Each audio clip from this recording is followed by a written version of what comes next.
उपचुनाव के प्रचार में कांग्रेस और बीजेपी के दिग्गज नेताओं ने पूरा जोर लगा दिया है और अब फैसला जनता को करना है। विजयपुर सीट से वन मंत्री रामनिवास रावत बीजेपी से मैदान में है, तो उनके सामने कांग्रेस ने मुकेश मल्होत्रा को टिकट दिया है। तो वहीं पूर्व सीएम शिवराज सिंह चौहान के सांसद चुने जाने के बाद बुधनी सीट खाली हो गई थी। बुधनी सीट से बीजेपी के प्रत्याशी बनाए गए हैं रमाकांत भार्गव और कांग्रेस से राजकुमार पटेल मैदान में हैं। बता दें आपको कि पिछले कई दिनों मुख्यमंत्री मोहन यादव से लेकर बीजेपी के कई बड़े नेता विजयपुर पहुंचे, बुधनी पहुंचे, यहां चुनावी कैंपेन किया, प्रचार प्रसार किया। कांग्रेस की तरफ से भी कभी जीतू पटवारी, कभी सचिन पायलट, इन्होंने विजयपुर में प्रचार किया है। सभी राजनीतिक दल चुनाव कैंपेन लाउड स्पीकर के माध्यम से प्रचार कर पाएंगे। हालांकि मतदान से पहले एक दिन पहले बिना गाजे बाजे और लाउड स्पीकर के घर घर जाकर वोटर्स से मिलकर वोट मांगेंगे। तो उपचुनाव को लेकर मुख्यमंत्री डॉक्टर मोहन यादव ने साफ कर दिया है, बुधनी और विजयपुर में जनता विकास के साथ है। दोनों सीटों पर बीजेपी की जीत का दावा है। साथ ही सीएम ने कहा कि महाराष्ट्र और झारखंड के चुनाव में भी बीजेपी ही जीतेगी। तो उधर केंद्रीय मंत्री शिवराज सिंह चौहान ने कहा कि बुधनी मेरे दिल में बसती है, बुधनी मेरी आत्मा है। विकास की गंगा बही है, जनता की सेवा हुई है, भारी बहुमत से चुनाव जीतेंगे। महाराष्ट्र के हों या झारखंड के, निश्चित रूप से ये हम जीतने वाले हैं। मध्य प्रदेश के दोनों उपचुनाव विजयपुर और बुधनी भी जनता हमारे साथ है, डेवलपमेंट के साथ है। ये सब जानते हैं कि प्रदेश में सरकार भाजपा की है। बुधनी मेरे दिल में बसती है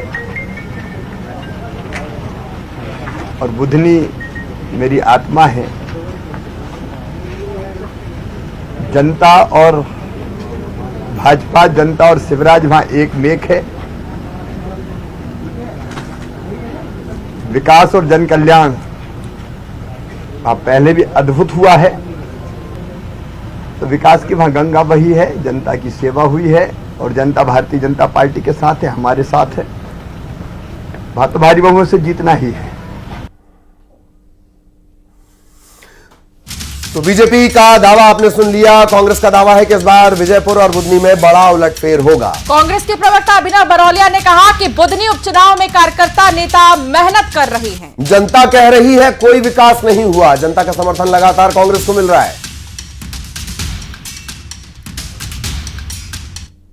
देखिए, बुधनी उपचुनाव में जो हमें देखने को मिल रहा है और लगातार हमारा कार्यकर्ता, हमारे नेता, हमारा हर वर्कर जिस तरीके से मेहनत कर रहा है और जनता के साथ जुड़ा हुआ है। जीतू पटवारी जी ने जिस तरीके से वहां प्रचार किया, हमारे प्रदेश अध्यक्ष जी ने, और जनता जुड़ती चली गई। रात रात तक जनता उनकी सभाओं में आई, उनकी नुक्कड़ सभाओं में आई और अपने मुद्दे बताए। और पुराने लोगों ने भी वहां पे बताया कि बुधनी का कोई विकास नहीं हुआ है। तो हमें पूरी उम्मीद है कि बुधनी में एक अप्रत्याशित जीत हमें मिलेगी, क्योंकि जनता का समर्थन जो हमें मिल रहा है लगातार, वो ये बता रहा है।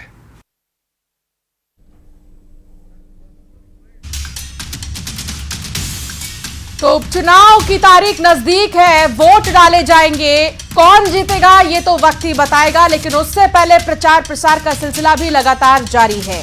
बिल्कुल, और अब थोड़ी देर बाद इस तरह से प्रचार का ये सिलसिला भी रुक जाएगा।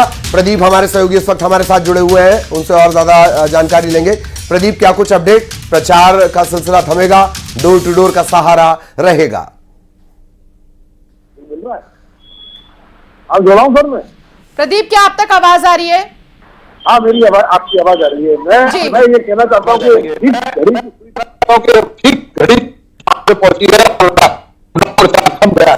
बहरूदा के गोपालपुर गांव के अंदर प्रदीप, आपकी आवाज ठीक से नहीं पहुंच पा रही, दोबारा संपर्क साधने की कोशिश करेंगे। लेकिन फिलहाल बता दें कि हाई प्रोफाइल सीट है बुधनी, और बुधनी के साथ साथ विजयपुर में भी देखना होगा कि आखिर किसे जनता चुनेगी। उपचुनाव बहुत नजदीक है, 13 नवंबर को वोट डाले जाएंगे और 23 नवंबर को नतीजे आएंगे। तो ये दोनों ही तारीख बहुत ही अहम है। हालांकि आप देख पा रहे हैं कि दोनों ही तरफ, एक तरफ जहां बीजेपी के कई दिग्गज नेता, बड़े नेता, मुख्यमंत्री से लेकर डिप्टी सीएम तक पहुंच चुके प्रचार प्रसार के लिए, तो दूसरी तरफ जीतू पटवारी और कई बड़े दिग्गज नेता कांग्रेस पार्टी के लगातार प्रचार कर रहे हैं। हालांकि आज प्रचार का शोर थम जाएगा, फिर डोर टू डोर अभियान शुरू होगा और उसके तहत वोट की जो अपील की जाएगी। रमाकांत साथ जुड़ गए हैं। रमाकांत, बहुत ज्यादा वक्त नहीं, कुछ ही देर बाद अब चुनाव का जो प्रचार का शोर है वो थम जाएगा। जी, आज चुनाव प्रचार का आखिरी दिन है और कुछ देर बाद ही चुनाव प्रचार थम जाएगा। उसके बाद डोर टू डोर कैंपेन शुरू होगा। दोनों ही पार्टियों ने जो है वो यहाँ अपनी पूरी ताकत झोंकी हुई है चुनाव जीतने के लिए। अपने अपने दावे भी किए हैं और अलग अलग समाज और जाति वर्ग के लोगों के साथ मीटिंग्स भी की गई हैं।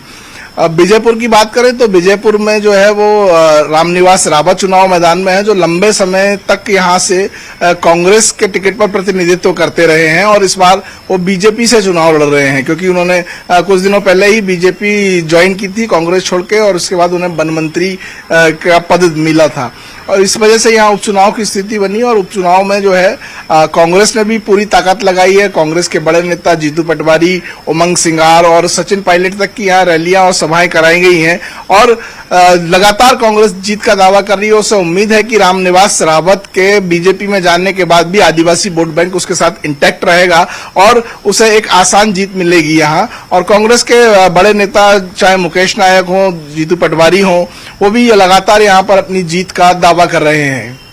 चलिए बहुत धन्यवाद रमाकांत आपका इस बड़े अपडेट के लिए। सहयोगी रमाकांत विस्तार से जानकारी दे रहे थे और अब सभी को इंतजार है, डोर टू डोर कैंपेनिंग होगी और